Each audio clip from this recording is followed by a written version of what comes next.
See, if I did do now my room should go enter. You hear me? I like you are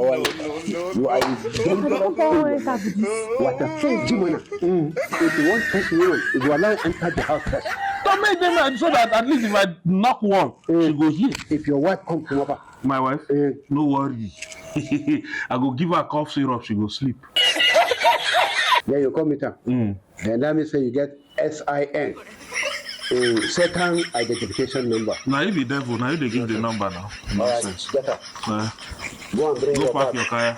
Come on. You get 5 friends, man. The car here, don't finish. What? I'm not looking at show me room. You never ask her. Which work she do? Yeah, which work she do? We never ask her now. Come here. Never ask her which work she do. Now which work did they do now? Allah. What kind of stupid question be that one? What you confirm? You never see find the way they work before? You see? You see? Okay. So I mean, women from the village they work, fine girls they work. You see me with all this packaging. Hey! So which work are they do? A package. No, I'm not package. Do a package again. You don't see me. As you see me, so I look like fine girl they work. I don't tell you. Stop that nonsense. I don't tell you. Say you get BP. See.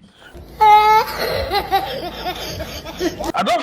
Hypertension. You don't see what pass your You power. see me like this, they ask that whether I they work.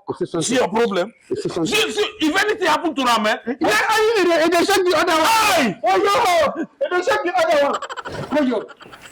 What is the check? They go now. If you Show me the room, make I enter bank. No, I'm not fit again. Allah, go show the room. I am not gonna reform my money, make I do. no worry. Just carry the bag. Allah, go show the room. Come on, go show you. I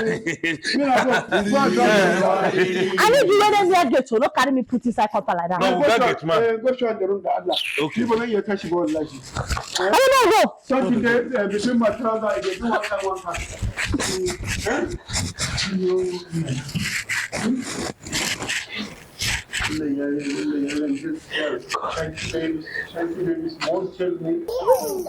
Oh no!